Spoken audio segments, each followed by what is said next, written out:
უკრაინის შეიარაღებულ ძალებს ახალი მთავარსარდალი ჰყავს,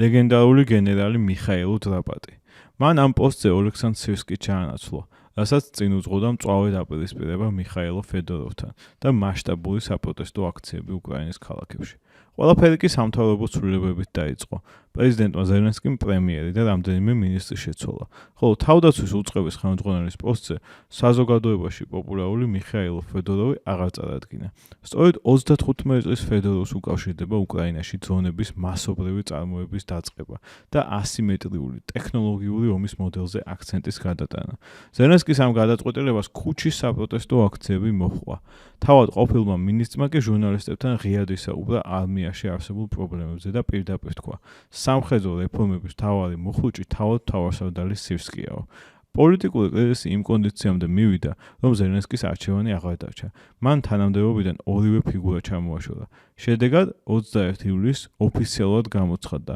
სირსკი წავიდა, არმიას კი სათავეში მიხაილ დრაპატი ჩაუდგა. ვინ არის ახალი მთავარსარდალი? 51 წლის გენერალ-მაიორ დრაპატს ფრონტზე ნამდვილი ლეგენდის რეპუტაცია აქვს. ჯერ კიდევ 2014 წელს მარიუპოლის გათავისუფლებისას სწორედ ის იმყოფებოდა იმ პირველ ქვეითთა საბრძოლო მანქანაში, რომელმაც 9 მაისს ოკუპანტების ბარიკადები გაარღვია. იმავე წელს მან პირადად გამოიყვანა ალყიდან უკრაინული ქვედანაყოფების საარტილერიო ცეცხლის ქვეშ და ასობით ჯარისკაცი და ჯავშანტექნიკა გადაარჩინა. სრულმასშტაბიანი ომის დაწყების შემდეგ 2022 წლის მარტში დრაპატი ხელმძღვანელობდა კრივოი როგის დაცვას. მოგვიანებით კი ხერსონის ოპერატიულ ჯგუფს ჩაუდგა სათავეში და საბოლოოდ მდინარე დნეპრის მარჯვენა სანაპირო გაათავისუფლა. ჩვენი პოდკასტის რუკა და ტერიტორიას მეორე სეზონი სრულდება. დღეს ჩვენ საიუბილეო მე-20 ეპიზოდში დეტალურად განვიხილავთ, რას ნიშნავს ეს საკადრო გადაადგილება უკრაინის არმიაში, როგორ იმოქმედებს ის ომის დინამიკაზე და რა პოლიტიკურ გადაჯგუფებებს უნდა ველოდოთ კიევში. ამ საკითხებს მე, რეალპოლიტიკის ანალიტიკოსი გიორგი ლოლაძე და ჩვენი აღმასრულებელი რედაქტორი აკა ზარქო გავიხილავთ. გამოიწერეთ ჩვენი არხი YouTube-ზე, Spotify-ზე და ადევნეთ თვალი რეალპოლიტიკას ყველა პლატფორმაზე. ვიწყებთ. აკა მოგესალმები, უმნიშვნელოვანესი ცვლილებები მოხდა როგორც უკრაინის ხელისუფლებაში, ასევე რაც მთავარია, შეიცვალა უკრაინის შეიარაღებული ძალების მთავარსარდალი. ეს პროცესი გავიარეთ ძალიან დიდი პოლიტიკური ნებათვაღელვის ფონზე, რასაც თან სდევდა ქუჩის აქციები და თითქმის ყველა პოლიტიკურმა ძალამ უკრაინის შიგნით გამოთქვა აზრი ამ საკითხთან დაკავშირებით და პრინციპში ბოლო დღეებში უკვე ცხადი იყო, რომ ოლექსანდრ სირსკის გადაყენება გადაწყვეტილი იყო, ზელენსკი აქტიურად ხვდებოდა სხვადასხვა შენაერთების მეთაურებს, გენერლებს თითქმის დღეში რამდენიმეჯერ ხვდებოდა და ცხადი იყო მიმდინარეობდა პროცესი ახალი მთავარსარდლის შემჩერჩევის და საბოლოოდ არჩევანი გაჩერდა მიხაილ დრაპატიზე. მე მინდა თავიდან ზოგადი კითხვით დავიწყო, რა პროცესი გავიარეთ აი ამ დღეების განმავლობაში, როგორ მოხდა ოლექსანდრ სირსკის გადაყენება და რა ფაქტორებმა განაპირობა ეს და ვინ არის მიხაილ დრაპატი. მოგესალმები გიო. ნამდვილად ძალიან საინტერესო პროცესები განვითარდა, არ ვიცით იცი შეიძლება დავასახელოთ ნებისმიერ შემთხვევაში მგონია რომ თქვათ რაღაც ზიანის მომწანი იყო ის რაც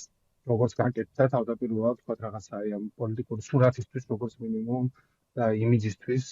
და მოულოდნელი იყო და თქვათ რაღაც კითხვები გააჩინა, თუმცა საბოლოო ჯამში ყველა ერთ მოვლენა მაინც ესე კვინტესენციურად უკრაინულ მოვლენად დარჩა. ხო, ეს არ არის პირველი შემთხვევა, თუნდაც ამ ომის განმავლობაში, როდესაც ამის გავშერამ ხდება, ზუსტად ერთი წელი წინ შეგვიძლია გავხსენოთ რა ხდებოდა უკრაინაში, როდესაც მიმდინარეობდა მთავრობის შეტევა აი ამ დამოუკიდებელ ანტიკორუფციულ ორგანოებზე, ნაბუს და საბზე, კანონში შეიტანა ცვლილებები, შემდეგ ხალხი გამოვიდა ქუჩაში და ყველა ცვლილება უკან გაიწვიეს პრაქტიკულად. დაახლოებით ის გავშერა მოხდა ეხლაც, ანუ ესეც გულისხმობ, რომ რაღაც ისმაილად უკრაინული მოვლენა იყო, იმთხოვს ესეც რომ თქვათ ხედავთ რაღაცა ცვლილებებს, რომელსაც აანონსებს მთავრობა, რომელიც სულად ანუ თვითონ თავად ეს თქვათ ცვლილებები რა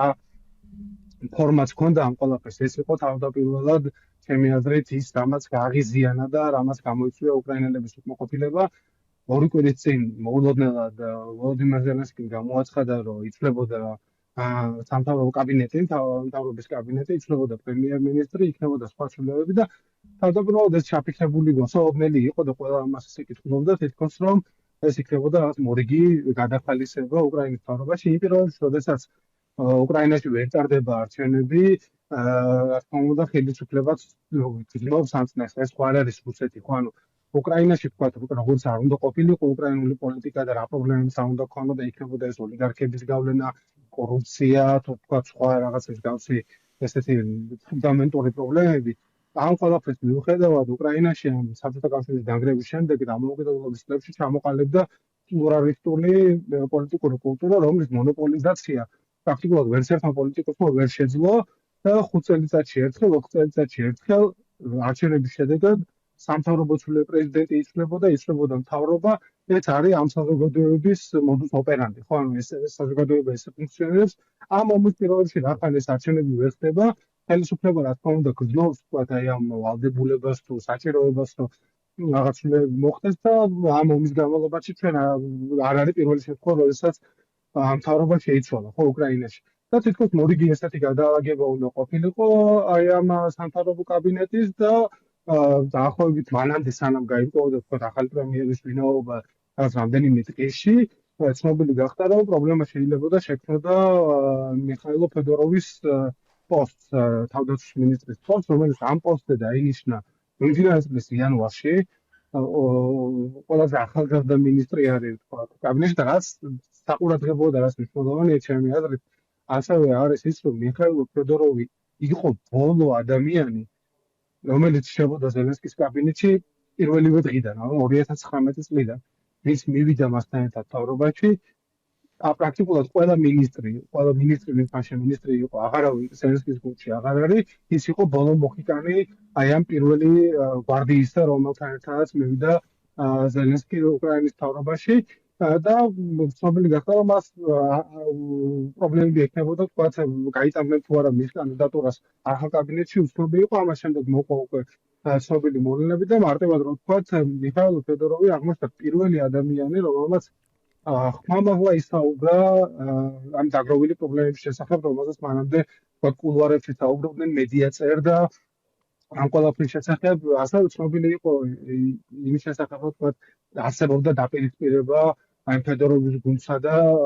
სირსკის გუნდს შორის, თუმცა ამაზე ეს საჯაროდ არავინ არ საუბრობდა და მიხაილო ფედოროვმა ეს მოახერხა და პრაქტიკულად აი იმ კონფერენციის, რომელიც მან გამართა მას შემდეგაც ცნობილი გახდა, რომ მის კანდიდატურას აღარ წარადგენდნენ ახალ კაბინეტში, პრაქტიკულად შექმნა ის პირობები, რასაც დასრულდა, ხო, ეს ყველაფერი მან პრაქტიკულად განაპირობა ამ თქვათ რაღაცა ენერგიის უკმაყოფილების მიმართვა მოხდა სწორედ სირსკის კანდიდატურის მიმართ, რომელიც წარმოადგენდა რაღაცნაირ სიტუაცია მივიღეთ, რომელშიც თქვათ პრაქტიკულად ერთმანეთს დაუპირისპირდა ძველი საბჭოთა სკოლა მართვის, ჯარის ორგანიზების საბჭოთა სკოლა დაუპირისპირდა ფედოროვის სახით ახალ რეფორმატულ სკოლას, რომელიც თქვათ რეფორმებზე ორიენტირებული, რომელიც უფრო მეტად ტექნოლოგიურ ასპექტებს უყურებს და რომელიც ორიენტირებულია თქვათ არა იმდენად თქვათ რაღაცა საბჭოთა მკაცრ იერარქიაზე, რომლითაც სირსკი მართავდა არმიას. არამედ უფრო მეტ ავტონომიზაციაზე, უფრო მეტ პასუხისმგებლობის გადანაწილებაზე საქართველოს რანგის და დაბალი რანგის ოფიცრებს შორის და სწორედ აი ეს კონფლიქტი წარმოიშვა, თუმცა ფედოროვმა აი ამ მისი გამოსვლით ფიზიკურად ოპერაციით მოახერხა აი ამ ბრაზის და უკმაყოფილების მიმართვა სირსკის მიმართ, რომელიც მიმართაც თქვა კითხვები და პრობლემები მანამდეც იყო დაგროვილი, იმ დღესვე, ამ პრესკონფერენციის დღესვე მიხაილო დრაპატი, რომელიც ამ მომენტისთვის იკავებდა თქვათ იქ ჩრდილოეთის ფრონტის მეთაურის პოზიციას, ხარი დაუჭირა მიხაილო ფედოროვს თავისი პოსტით და შემდეგ დაიწყო თქვათ ის აქციები, რაც ნახეთ და რაც დასრულდა პრაქტიკულად დასრულდა რა, ნუ ჯერჯერობით ყოველ შემთხვევაში ბოლო განვითარება არის ის, რომ ალექსანდრ სირსკი ემშვიდობება მთავარსარდლის პოსტს და ამ პოსტზე ინიშნება მიხაილო დრაპატი, რომელიც მიიჩნევა უკრაინის ერთ-ერთ ყველაზე ავტორიტეტულ, ერთ-ერთ ყველაზე საყვარელ სამხედრო მეთაურად, ყოველ შემთხვევაში არმიაში მას ესეთი ავტორიტეტი და ესეთი სახელი აქვს. ის ასევე პოპულარული არის, თქვათ, ხალხის საზოგადოებაშიც და ასევე შეგვეძლო დაგვენახა ეს რაღაცა ტრანსპარენტები მისი სახელით და გვარით იმ საპროტესტო აქციებზე. ვიცი არის ცნობილი მიხაილო დრაპატი, ხო, ამ პირველ რიგში უნდა ვთქვათ, რომ ეს არის პირველი შემთხვევა უკრაინის ისტორიაში, როდესაც ჯარის თავარსარდალი ხდება ადამიანი, რომელსაც წინა თავარსარდალისგან სამი საყიდური აქვს მიღებული. ხო, ანუ ესაც საკმაოდ უნიკალური მომენტია. თვითონ ბიოგრაფიულ დეტალებს რაც შეეხება მიხაილ დრაპატის ხმელნიცკის ოლქში დაბადებული დასავლეთ უკრაინელი ესეთი სამხედრო ოფიცერი არის, რომელმაც დაამთავრა სამხედრო განათლება მიიღო ხარკივის სატანკო ინსტიტუტში და პრაქტიკულად 2014 წლიდან მონაწილეობს საომარ მოქმედებებში რუსეთის წინააღმდეგ. აქ ასევე შეგვიძლია ვახსენოთ და აუცილებლად უნდა ვახსენოთ ის ცნობილი კადრები 2014 წელს მარიუპოლში გადაღებული, როდესაც მისი ჯავშან ტრანსპორტიორი მისი მეთაურობით ის ამ მომენტისთვის იყო ამ მომენტის პროცესს ყველაფერი ხდებოდა იკავებდა 72 მექანიზებული ბრიგადის მეორე ბატალიონის მეთაურის პოსტს და მართავდა იჯდა ამ ჯავშან ტრანსპორტიორში, რომელმაც გაარღვია ამ რუსის სეპარატისტების მიერ ორგანიზებული ბარიკადები მარიუპოლის ცენტრალურ უბანში. ამის შემდეგ იყო მისი ხელმძღვანელობით უკრაინული ჯარების გამოყვანის ოპერაცია სოფელ იძვარინოვთან, სადაც ისინი ალყაში მოექცნენ და სადაც მან რამდენიმე ათეული ტექნიკა და რამდენიმე ასეული ჯარისკაცი პრაქტიკულად ამოყიდა მისი მეთაურობით გამოვიდა. მომდევნო წლებში უკვე თქვა 2017 წლებში ის სხვადასხვა პოსტებს იკავებდა, მათ შორის იყო 58 ბრიგადის მოტოფორელი ბრიგადის მეთაური, ასევე ხელმძღვანელობდა ოპერაციებს ავდიივკის მიმართულებით, ჯერ კიდევ სრულმასშტაბიანი ომის შეჭრამდე. უკვე სრულმასშტაბიანი ჩეჭრის დაწყების მომენტიდან მიხაილ დრაპატი ხელმძღვანელობდა რამდენიმე ესეთ საკვანძო მიმართულებას, მათ შორის იყო როკის მიმართულებით დაცვის ოპერაცია, ასევე უკვე მოგვიანებით 2022 წლის მეორე ნახევარში ის მონაწილეობდა როგორც ვთქვათ ხერსონში მიმდინარე ოპერაციებში, ასევე ხერსონის გათავისუფლების ოპერაციებში, ასევე ხარკივის გათავისუფლების ოპერაციაში და მან პრაქტიკულად აი ამ პერიოდში მისი ავტორიტეტი და მისი როგორც ვთქვა პოპულარობა არმიაში განუხრელად იზრდებოდა. შემდეგ უკვე ის წავიდა თქვა კარიერულად წინ წაიწია მან და დაინიშნა 2024 წელს უკვე თუ სწორად მახსოვს სახმელეთო ჯარების მეთაურად, რაც პრაქტიკულად ყველაზე მსხვილი შენაერთია უკრაინულ არმიაში. თუმცა აქ 2025 წელს მოხდა შემთხვევა დაასრულა მისი ამ პოსტზე ყოფნა 2025 წელს ერთ-ერთ აეროდრომზე, ერთ-ერთ სამხედრო ბაზაზე უკრაინულზე განხორციელდა რუსების სარაკეტო დარტყმა, რასაც ემსხვერპლა რამდენიმე ათეული უკრაინელი ჯარისკაცი, რის შემდეგაც მიხაილ დრაპატიმ აიღო ამ შემთხვევაში პასუხისმგებლობა, თქვა რომ ეს მისი პირადი პასუხისმგებლობა, რადგან ვერ განხორციელდა ის რეფორმები, რაც საჭირო იყო ამის თავიდან ასაცილებლად და მან დატოვა ეს თანამდებობა. ამ დროიდან მოყოლებული არსებობდა ვერსიები და ცნობები ვრცელდებოდა იმის შესახებ, რომ მასა და თეთრკითხვის არსებული დაძაბულობის შესახებ. ბოგდან კროტევიჩის თქმით, რომელიც აზოვის ყოფილი მეთაური არის, ცინსკი აწმუნებდა ზელენსკის, რომ დრაპატი მისი დაწინაურების შემთხვევაში გახდებოდა მეორე ზალუზნი, ანუ თითქოს მას რაღაც პოლიტიკური ამბიციები ექნებოდა, თუმცა და მართლაც თქვათ ის მისი დაწინაურება ამ მომენტიდან შეჩერებული იყო და ამ მომენტიდან მოყოლებული პრაქტიკულად ის ხელმძღვანელობდა მობილიზაციის კურატორი იყო მობილიზაციის და წვნის პროცესის უკრაინულ არმიაში და ასევე ხელმძღვანელობდა და მეთაურობდა ჩრდილოეთის ფრონტს ამ მომენტამდე, ხო, ანუ ხარკივის ფრონტს გულისხმობ. ყველა ამ პოზიციაზე დრაპატის როგორც ვთქვა, დრაპატის მიერ გაწეული სამუშაო ფასდება როგორც უშუალოდ ჯარისკაცების და მისი ქვეშევრდომების მიერ, როგორც უკიდურესად დადებითად, ასევე ფასდება ვთქვათ ავტორიტეტული სამხედრო ექსპერტების მიერ ძალიან დადებითად. ხო, მას აქვს მეთაურის სახელი, რომელიც ყურადღებას აქცევს და ცდილობს ყოველთვის მინიმიზაციას მსხვერპლის და რისკის, რომლის წინაშე ჯარისკაცები შეიძლება აღმოჩნდნენ. ადამიანის, რომელიც უთმეს მეთაურებს, რომელიც მზადაა პასუხისმგებლობის გადანაწილებაზე, მზადაა წაახალისოს, ვთქვათ, ესეთი ავტონომია მეთაურების, რომლებიც მიიღებენ გადაწყვეტილებას, ერთ სიტყვით ვთქვათ, ის არის უფრო ახალი სკოლის წარმომადგენელი იმავე ტესტისა შედარებით, რომელიც უკვე დამოუკიდებელ უკრაინაში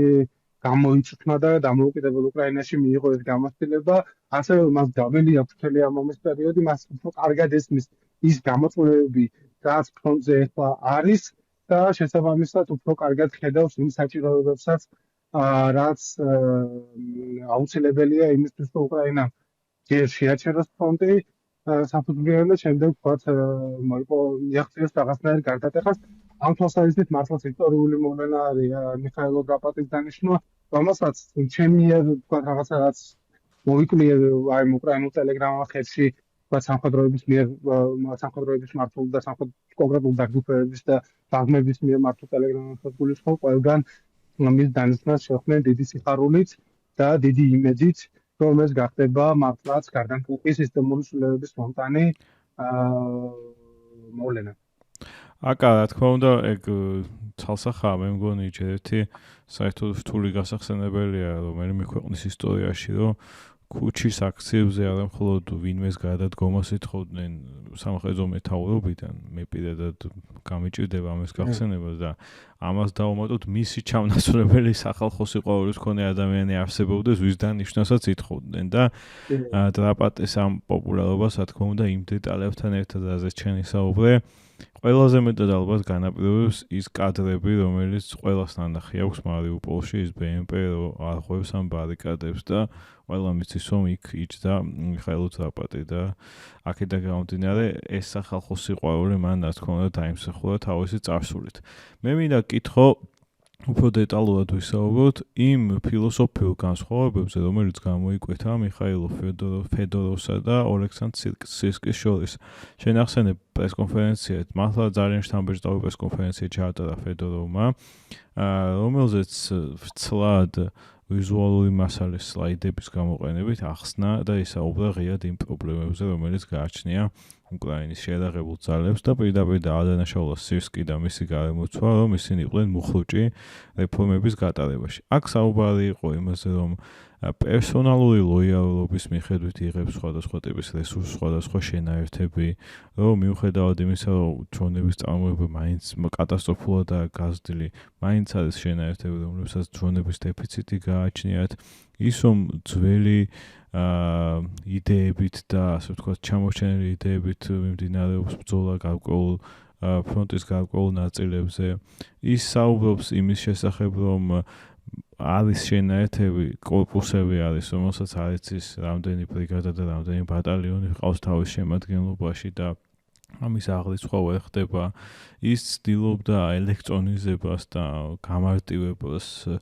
ასე ვთქვათ, აი ამ ადმინისტრაციული საკითხების, სადაც ამ პრობლემების მოგვარებაში დაეხმარებოდა და ფედოროვი ამბობს, რომ ყველა ამ ცვლილების და რეფორმის ინიციატივაზე ვიღებდით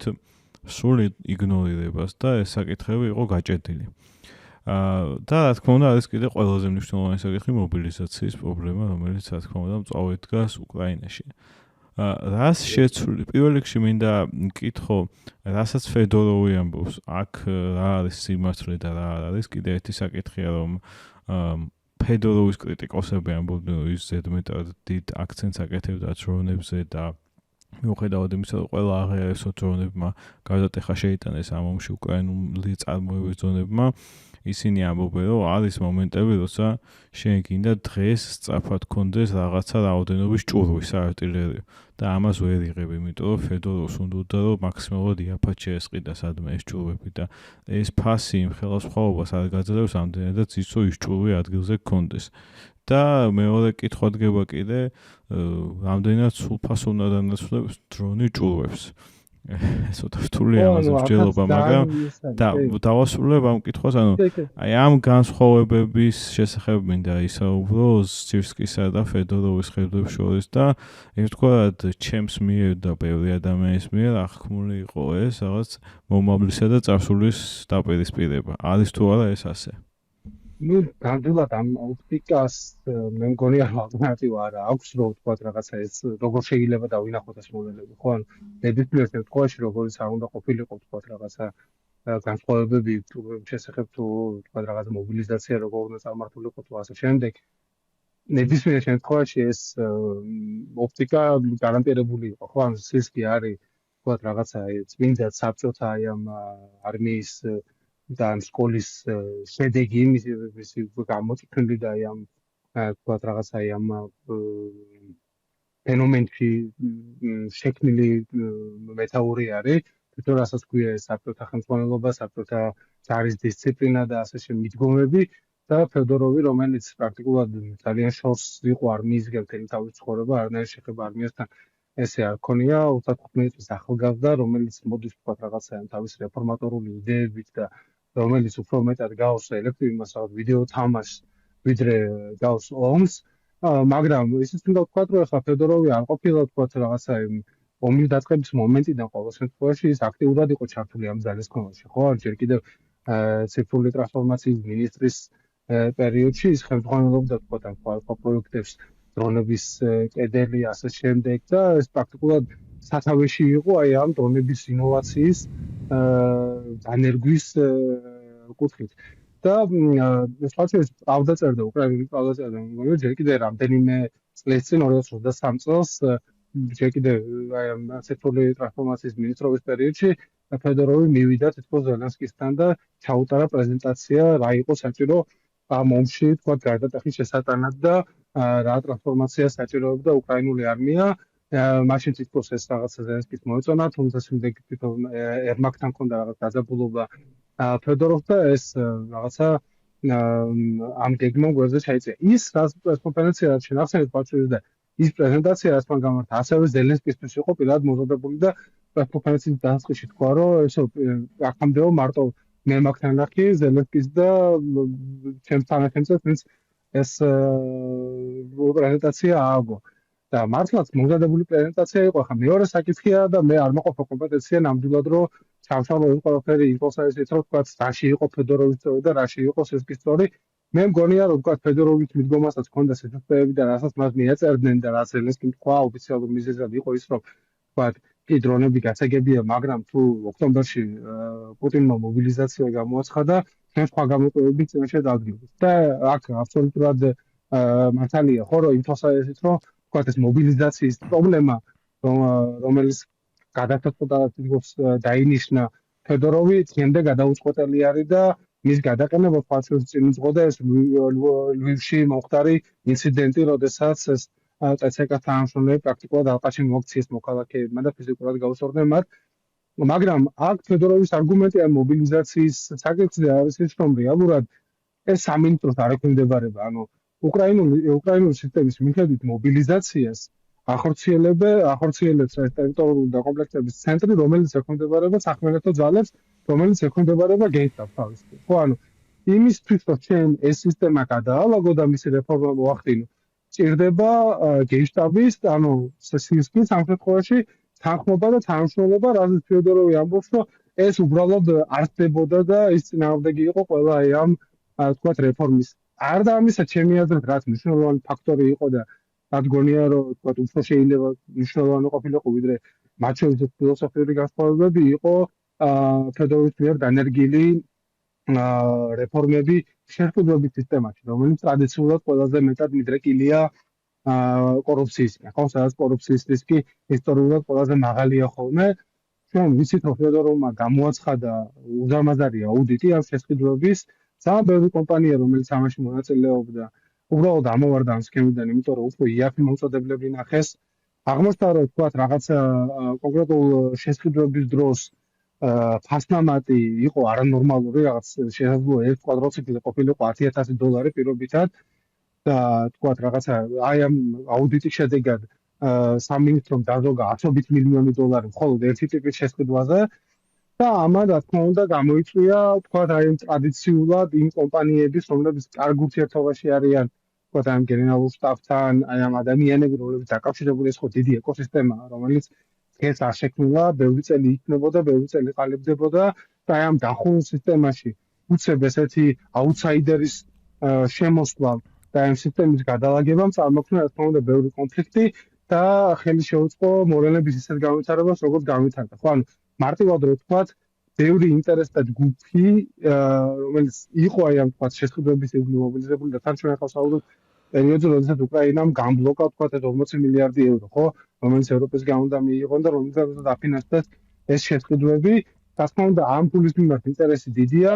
არაერთ ჯგუფს აქვს თავისი ინტერესი და ამ პირობებში ფედოროვის შემოყვა ამ სისტემაში და ამ სისტემის ესე უხეშად გადალაგება, ესე ყველასთან დაპირისპირება, ხო, ანუ დაპირისპირება ერთის მხრივ თქვა და ეს საბჭოთა მენტალიტეტთან ჯარის მართვის. გარდა ამისა, ხო თქვა აი ეს შესყიდვების სისტემა იყო ჩემი აზრით თავი. გარდა ამისა, მუდმივად იყო საუბარი და სულ უფრო მეტად მეც ყურადღებას იქცევდა ადამიანის უფლებების საკითხი უკრაინულ არმიაში, ხო ანუ უკრაინული არმიის სტრუქტურა საკმაოდ უცნაურად გამოიყურება, შენ ახსენე კორპუსები და რამდენიმე წელია სამხედრო ანალიტიკოსები საუბრობენ იმის შესახებ, რომ უკრაინული არმია ქმნის პრაქტიკულად ყოველდღიურად ახალ ბრიგადას, ახალ კორპუსს, რომელსაც არ ყოფნის არც შეიარაღება, არც ცოცხალი ძალა, ეს კორპუსები არსებობს თაღავზე და თქვათ რაღაცა რესურსები იქ მიედინება, ხო თქვათ რაღაცა მობილიზებულების რაღაც ნაწილი მიედინება აი ამ ახალ კორპუსებში, რომელსაც არნაირი რესურსი არ აქვს და მეორე მხრივ ეს რესურსი აკლდება ფრონტის ხაზზე მყოფ ეფექტურ ბრიგადას, რომელიც თქვათ იცავს რაღაც ფრონტის მონაკვეთს, ხო? და შეიარაღებას აკლდება და ასე შემდეგ. ასევე საუბარი იყო იმაზე, რომ არსებობდა თქვათ რაღაცა საყვარელი ფავორიტიზმი, ხო, რაღაცნაირი სისკისა და სხვა დანაყოფებს შორის და მათ შორის ყველაზე განსაკუთრებული არის თქვათ სწრაფი რეაგირების პოლკებს რაც ეძახიან, ხო, ეს არის 225, 425 ასევე თორსები, ეს ყველაზე ცნობილი რომელიც არის, ეს არის პოლკი სკელა, ანუ ყოლდე უკრაინულად, რომელშიც თქვათ ადამიანის ჯარისკაცების თემაზე, დაწყვეტილებაზე ბევრი საუბარი იყო და უკრაინულ მედიაში ამის შესახებ ხშირად იწერებოდა ჯარისკაცების სასტიკი მოპყრობით გამორჩეული დანაყოფები იყო ეს დანაყოფები რომლებიც ძირითადად აი ეს სისკის იდეოლოგიის ქვეშ იყო შექმნილი და მას მართავდნენ სისკის მიმართ ლოიალურად განწყობილი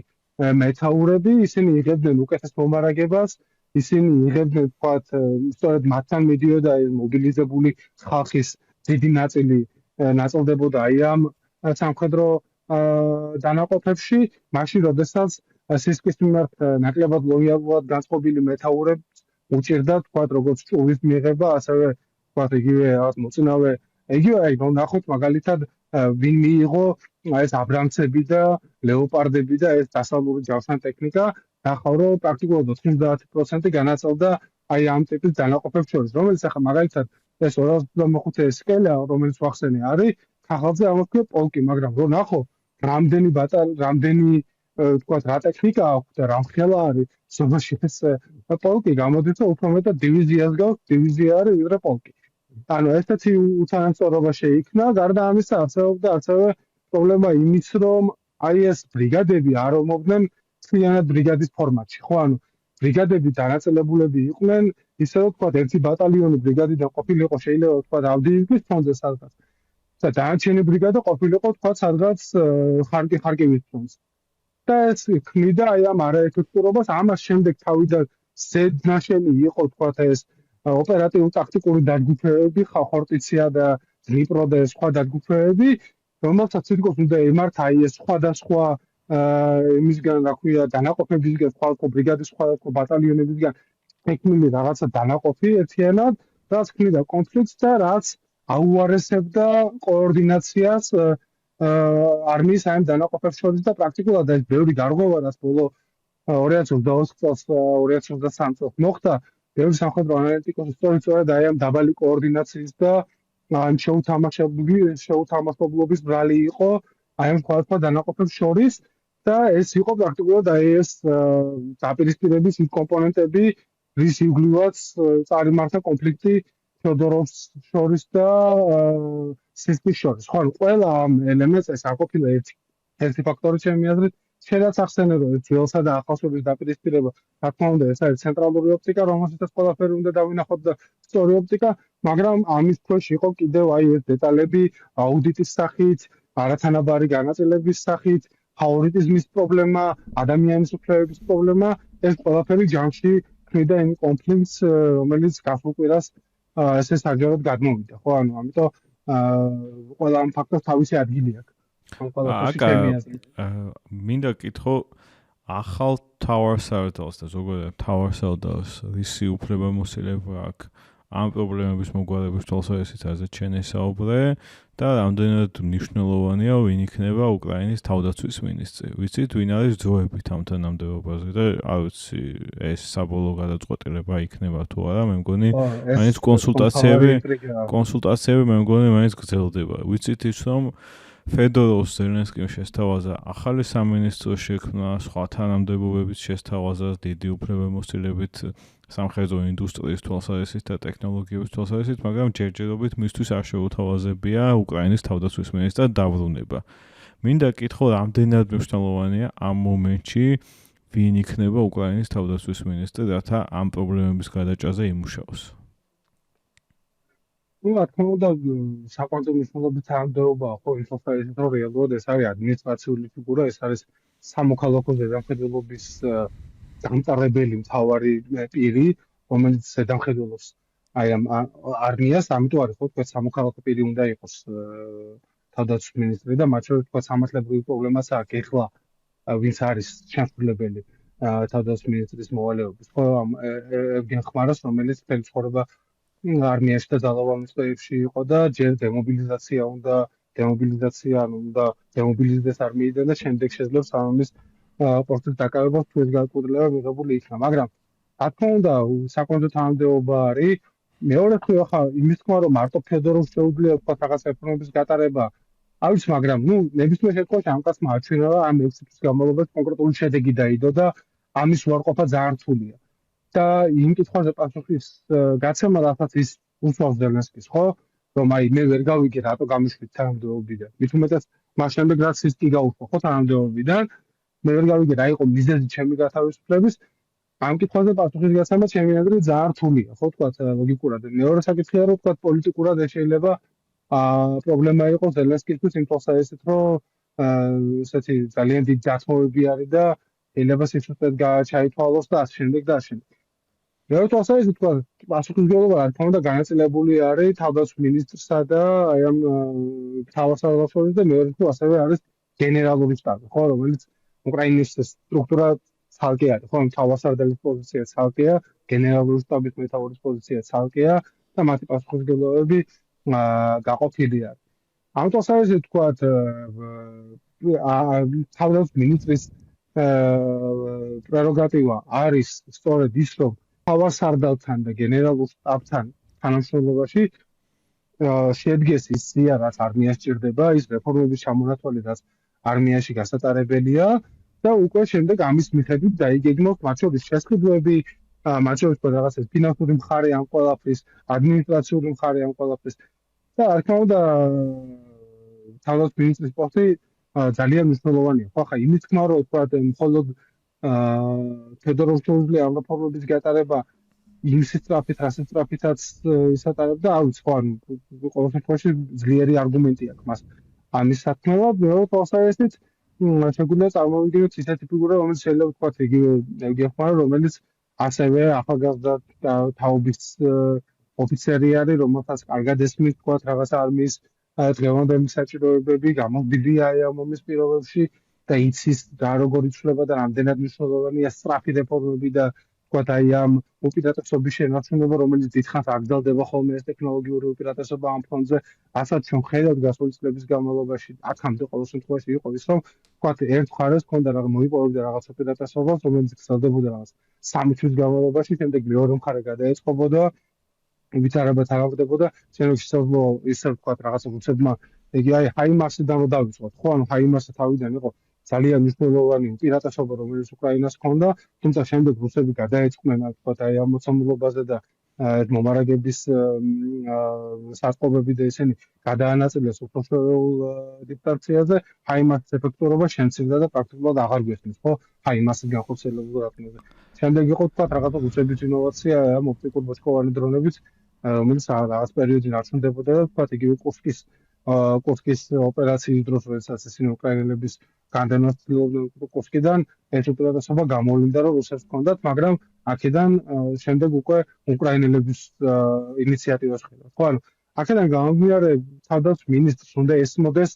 აი ეს ტექნოლოგიური ციკლის მუშაობის პრინციპი, ხო, ანუ რამდენად მნიშვნელოვანია სწრაფი რეფორმა, რამდენად მნიშვნელოვანია დრო წინ ყოფნა, თუნდაც ერთი ნაბიჯი, თუნდაც ნახევარი ნაბიჯი და ამ კონტექსტში ძალიან როგორ ვთქვა,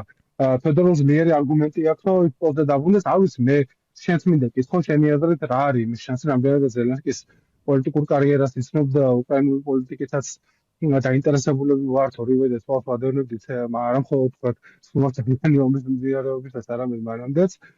რამდენად გონია იმის შანსი არსებობს თუ არა, რომ დაბრუნდეს ფედოროვი, დააბრუნოს თანამდებობას. ხო, თული სათქმელია, ერთის მხრივ ის შენ უკვე ახსენე რა ბიოგრაფია აქვს ფედოროვს და მართლაც აი უერთგულესი კადრი იყო ყოველთვის ზელენსკის და მის საარჩევნო კამპანიაში აქვს დიდი წვლილი შეტანილი და შეგვიძლია ვთქვათ, რომ ერთ-ერთი ხელმძღვანელი იყო ზელენსკის საპრეზიდენტო საარჩევნო კამპანიის. მის შემდეგაც პრინციპში არასდროს მას ამე პრობლემა ზელენსკისთან არ ჰქონია და შენ უკვე ახსენე, რომ ერთადერთი ადამიანი იყო დარჩენილი, ვინც საწყისი ეტაპიდანვე ბოლომდე იყო მინისტრის თანამდებობაზე ზელენსკის ხელისუფლებაში, თუმცა ერთი რაც ზელენსკის ახასიათებს არის ის, რომ კარგად გრძნობს ვის ესდება რეიტინგი მისი ხელისუფლების შიგნით და მისი პარტიის შიგნით და დიდად ფედოროვამდე ესეთი ფიგურები არ გვხვდებოდნენ, ხო, მაინც ყველა ითვლებოდა მეორე რიგის ფიგურა ზელენსკის მიღმა, ამიტომ აქამდე არ იყო რთული მისთვის უბრალოდ ის ვერ გრძნობდა კონკურენციას ვინმესგან და ამ ნიშნით რომ ვინმე გაეგდო ან თანამდებობიდან გაეწევებინა ზალუჟნი იყო ხო, ოღონდ გადავალ ზალუჟნი გადაბულება დღემდე ნარჩუნდება, თუმცა ზალუჟნი რაღაც მისი პირადი გარემოცვა არ იყო, ზალუჟნი ომმა შექმნა როგორც ფიგურა, როგორც გენერალი. მე ვსაუბრობ პარტიულ გარემოცვაზე, სლუგანაროდას შიგნით. მეორე რასაც უკრაინსკა პრავდა წერს და ეს უკრაინული გამოცემები არის ის, რომ ერმაკი მიუხედავად ისო თანამდებობაზე არა ის მაინც მუდმივად კონტაქტზეა ზელენსკისთან, ერმაკის წასვლის შემდეგ უფრო გავლენიანი გახდა დავით არახამია, რომელიც პარლამენტში არის ლიდერი უმრავლესობის ფრაქციის სლუგანაროდასზე და ისინი ორივე ემხრობოდნენ ფედოროვის გათავისუფლებას. აქედან გამომდინარე, აქ მხოლოდ ზელენსკიზე კი არა დამოკიდებული მისი გარემოცვა, მისი გადაწყვეტილებების მიღებაზე დიდ გავლენას ახდენს. შესაბამისად, ამ ადამიანების პოზიციაც მნიშვნელოვანი იქნება, როგორ წარუდგენენ ისინი თავდაცვის მინისტრობის სხვადასხვა კანდიდატებს და როგორ დაინახავენ პერსპექტივას იმ პრობლემების გადაჭრას. რა თქმა უნდა, ამ კალკულაციაში გათვალისწინებული იქნება შიდა პოლიტიკური რისკებიც, ხო, იმიტომ რომ თუ ფედოროვი დაბრუნდა თავდაცვის მინისტრად ამ ყველაფრის მერე, ეს იქნება უდიდესი შიდა პოლიტიკური გამარჯვება და თუ ერთი თვის წინ ფედოროვი იყო ტექნოკრატი, წარმატებული მინისტრი ჯერ ციფრული ტრანსფორმაციის და მერე თავდაცვის და იყო ადამიანი, რომელიც ითვლება ინოვატორად, გაციფრულების სახელმწიფო სერვისების შემდგომში უკვე ამ დრონების წარმოების დაწყების, რუსებისთვის სტალინკის გამთიშავი ოკუპირებულ ტერიტორიებზე უკრაინის ასე შემდეგ, თუ ის დაბრუნდა და შევიდა ისევ თავდაცვის სამინისტროში, ჩვენ მივიღებთ პოლიტიკურ ლიდერს, რაც ის აქამდე არ ყოფილა. აი ამ რისკს არანაირი პოლიტიკური სკანდალი არ უკავშირდება მის სახელს აბსოლუტურად სულთა ახალი უკრაინის სახე არის, ხო? ანუ რაღაც 91 წელს დაბადებული, დამოუკიდებელ უკრაინაში გაზრდილი, self-made man, რასაც ქვია, ანუ აი ყველაფერი აქვს მართლაც ძალიან კარგი პოლიტიკური კი და ის არ იქნება უბრალოდ თავდაცვის მინისტრი, ჩემი აზრით, შეიძლება მისი ამბიციები გაიზარდოს იმ თვალსაზრისით, რომ მე უკვე მან საკუთარი მოსაზრებების გამოთქმა დაიწყოს არა მხოლოდ თავდაცვის სფეროში არსებულ პრობლემებზე, არამედ სხვა სფეროებში არსებულ პრობლემებზეც და მის სიტყვას ექნება სერიოზული ძალა მოსახლეობის თვალში. და მან ეს ავტორიტეტი თავად მოიპოვა. არავინ არ დახმარებია ამაში, ამ მისი ავტორიტეტი მოვიდა იმ შედეგებთან ერთად, რომელსაც უკრაინის არმია აღწევს ბოლო თვეების განმავლობაში. ამიტომ ამ რისკებს შორის იქნება გადაწყვეტილება მიღებული. ნებისმიერ შემთხვევაში ის ამ პრესკონფერენციას ცნობილმა დაადასტურა უკვე, რომ ის გაჩუმებას არ აპირებს და ის ყოველთვის აქტიურობს საზოგადოებრივ ასპარეზზე და თავის მომენტს დაელოდება. ეს ამ ომისას იქნება თუ ომის შემდეგ, იმიტომ ამ მოვლენებმა ჩემი აზრით უკვე დაბადა ის როგორც პოლიტიკოსი. თუმცა ეს არ ნიშნავს, რომ ოპოზიციონერი პოლიტიკოსი დაბადა. ძალიან თავისუფლად შეგვიძლია წარმოვიდგინოთ, რომ ის იყოს სლუგანაროდას პირველი ნომერი საპარლამენტო არჩევნებზე და პრემიერობის კანდიდატი მით უმეტეს ვიცით რომ ვალერий залужный მაშინ თავაზებაზე უკვე უარი თქვა. აქედან გამომდინარე, აი ამ კალკულაციებში გაივლის პრეზიდენტის ადმინისტრაცია და თავად პრეზიდენტი, როდესაც ამ გადაწყვეტილებას მიიღებს და მე მინდა ახლა ერთი კითხვა დაგისვა. ძალიან დიდი მოლოდინი არსებობს, არ ვიცი რამდენად სწორი, რომ რუსეთში საპარლამენტო არჩევნების ჩატარების შემდეგ შეიძლება პუტინმა გამოაცხადოს საყოველთაო მობილიზაცია, რაც შენ უკვე ახსენე, რომ ეს სერიოზულად შესulis ვითარებას. მინდა კითხო, ეს რამდენად დიდი საფრთხეა უკრაინისთვის. რა მასშტაბის მობილიზებაზე შეიძლება წავიდეს პუტინი გულისხმობ რაოდენობას აქვს თუ არა მას რესურსი რომ ამ რაოდენობის ადამიანები აღჭურვოს გაწვდნას და ფრონტზე გაუშვას და რას ცulis ეს რა რისკებთანაა ეს დაკავშირებული და მე მინდა კითხო რა პასუხი შეიძლება გასცეს ამაზე უკრაინულმა მხარემ. ხო, ანუ აქ ეს მობილიზაციის საკითხი მართლაც მნიშვნელოვანია და მე მგონია რომ თქვა ეს ფაქტორები რა საუბრეთ ანუ ის თქვა არგუმენტი რაც აქეთ ხარეს არსებობდა ფედოროვსა და თესპის დაპირისპირება შორის სესკის ხარეს არგუმენტს გულისხმობ მგონია რომ ყველა არგუმენტი უაზრო არ იყო და თქვა 25 წელს ახალგაზრდა მინისტრი რეფორმატორი გასაგებია მაგრამ იმასაც ვუშვებ რომ თქვა რაღაცა მიუხედავად იმისა რომ საბჭოთა სკოლის წარმომადგენელია ისა ალექსანდრ სესკი ბევრი კარგი სამხედრო ოპერაცია უკავშირდება მის სახელს და ეს ნამდვილად არ არის არაკომპეტენტური ადამიანი ხო გასაგებია რომ ნეგატივი მის მიმართ გროვდებოდა და ბევრი ოპერაციის მიმართ რომელიც მის ხელმძღვანელობით და მის ინიციატივით ჩატარდა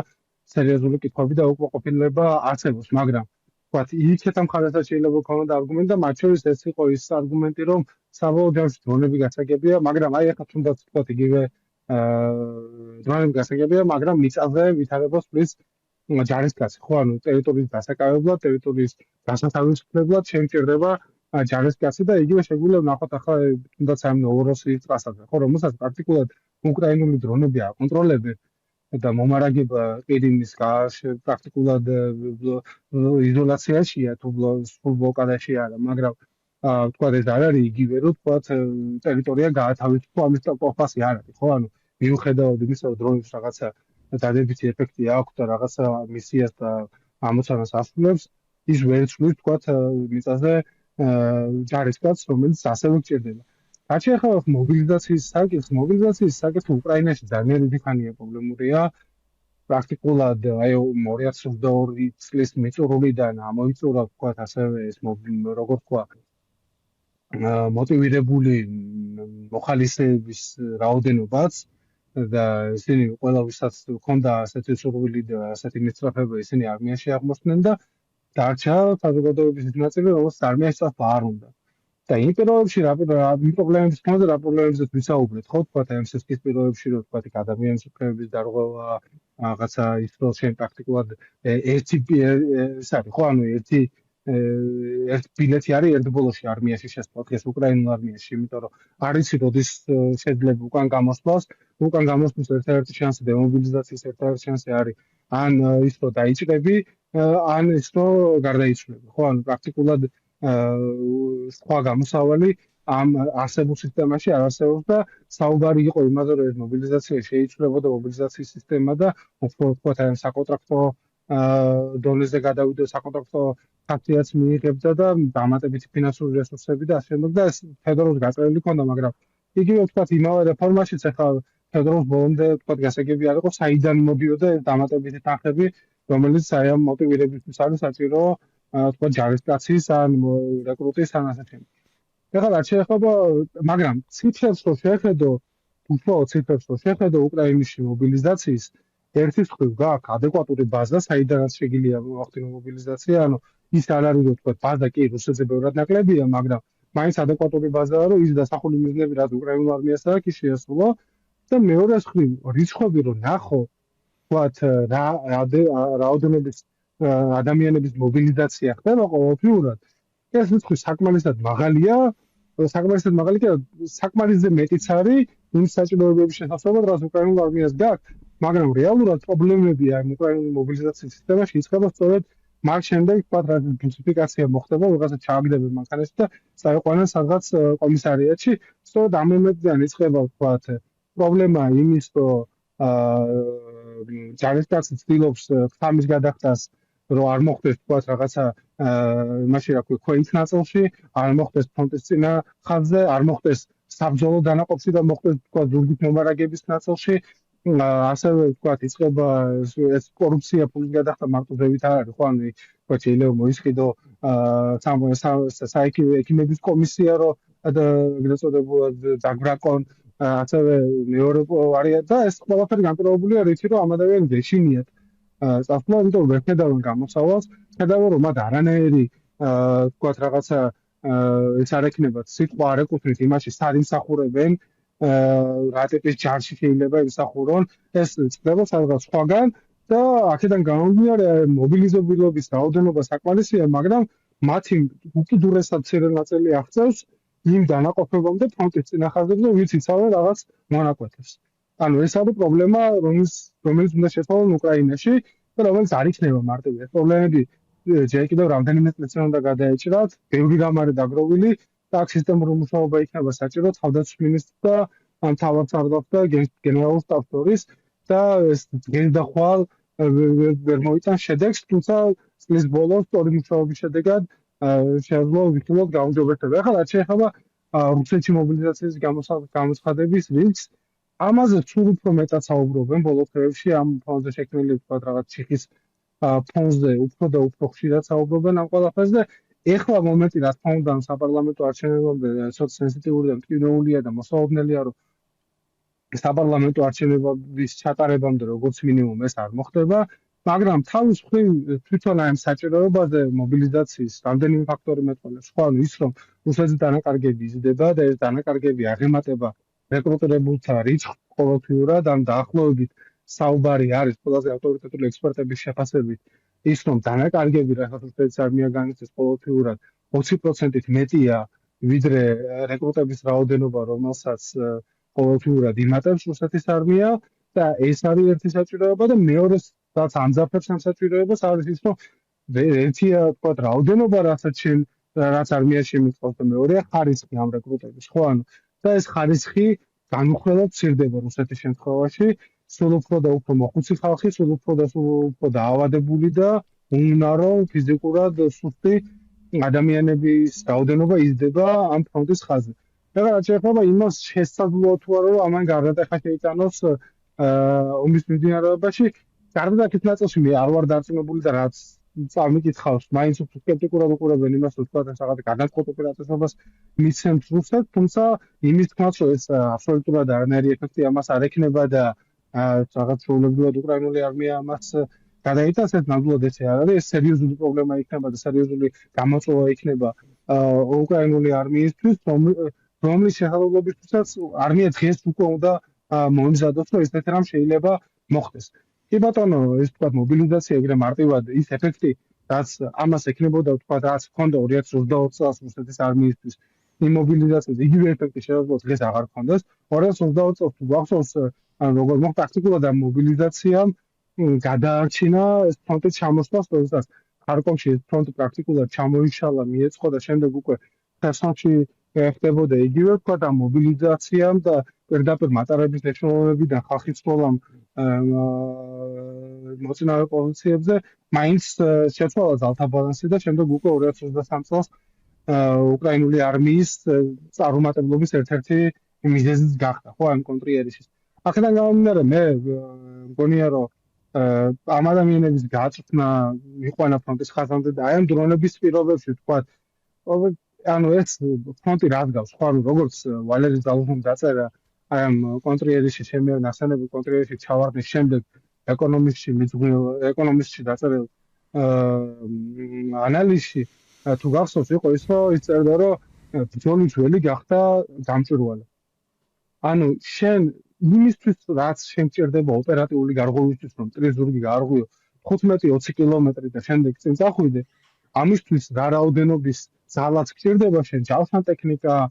ქვეითები, სახელმწიფო სისტემები, რა ტიპის ეშელონს გჭირდება, ამ ტიპის ეშელონის მობილიზება ფრონტის რომელიმე მონაკვეთში ისე რომ მოწინააღმდეგემ არ დაგინახოს, პრაქტიკულად გახდა შეუძლებელი ამ დრონების გამო. აქედან გამომდინარე, ტაქტიკა შეიცვალა ომის წარმოების და რუსების ტაქტიკაც იყო ის, რომ თქვა აი ეს 2-3 კაციანი ჯგუფები თავსაც ქმნიან რაღაც მოწინავე პოზიციას, ფეხით მიდიან ან თვითონ ჯარისკაცების მიყვანა ფრონტის მოწინავე ხაზამდე გაფთა პრობლემა. აქედან გამომდინარე ამ მობილიზაციას ესეთი ეფექტი არ ექნება ვთქვათ, როგორც ადრეულ წლებში ექნებოდა ამ ომის, ან როგორც ვთქვათ ტრადიციულად აქ ხოლმე მობილიზაციას, მაგრამ მაინც ეს იქნება რა თქმა უნდა სერიოზული გამოწვევა, იმიტომ რომ რუსეთის ტაქტიკა სწორედ ეს არის, რომ ფრონტის ყველა მონაკვეთზე ის ქმნის დაძაბულობას იმისთვის, რომ უკრაინის არმიამ ვერ შეძლოს გადადგუფება და ამ ყოფოს ისინი მუდმივ სტრესში და პრაქტიკულად აი ამ დაძაბულობაში იყოს, ისე რომ უკრაინულ არმიაში ეს გადადგუფება ვერ მოხერხდეს და თუ მობილიზაცია მოხდა, ეს ახალი ცოცხალი ძალა, რა თქმა უნდა, ამ შესაძლებლობას, ამ სტრესით პროვოცირების ფრონტის მრავალ მონაკვეთზე რუსეთის არმიას გაუზრდის და ეს სერიოზული პრობლემა იქნება უკრაინული არმიისთვის. ანუ ამის ნიველირება ამ რისკის ჩემი აზრით ძალიან არასწორია. აკა ძალიან დიდი მადლობა. ჩვენი პოდკასტის მე-20 ეპიზოდი დასრულდა და მე-20 ეპიზოდთან ერთად დასრულდა ჩვენი პოდკასტის მეორე სეზონი და შეგვიძლია დავემშვიდობოთ ჩვენს მსმენელებს და მაყურებლებს სექტემბრამდე მე უკვე შენს დაგვიბრუნდები საქართველოში და უკვე სტუდიიდან თან ახალი სტუდიიდან უკვე ერთად გავაგრძელებთ სოფლიოში მიმდინარე მნიშვნელოვან საკითხებზე საუბარს კვირაში ერთხელ. დავანახოთ ახალი ბევრი საინტერესო პროექტი, რომელსაც სექტემბრიდან დავიწყებთ, იქნება ეს სხვა რაღაცა მინი პოდკასტების სახით თუ ჩვენი განახლებული საიტის სახით თუ ასე შემდეგ. მოკლედ სექტემბრიდან ბევრი სიახლე გელოდებათ რეალ პოლიტიკასთან და ამიტომ დარწმუნდით, რომ ყველგან ხართ ჩვენი გამომწერები, როგორც YouTube-ზე, ასევე Facebook-ზე, TikTok-ზე, Instagram-ზე და სხვაგან კიდე სადმე თუ ვართ ჩვენ, იქაც გავაგვიწერეთ. ჩვენ უკითხველებო და მაყურებლებო, მადლობა თქვენ. მადლობა კიდევ ერთხელ იმისთვის, რომ გვისმენდით. მეც მოგიწოდებთ, რომ გამოიწეროთ ჩვენი არხი YouTube-ზე, Spotify-ზე და ყველა სხვა სოციალურ ქსელში და სექტემბრიდან უკვე განახლებული ფორმატით დაგიბრუნდებით.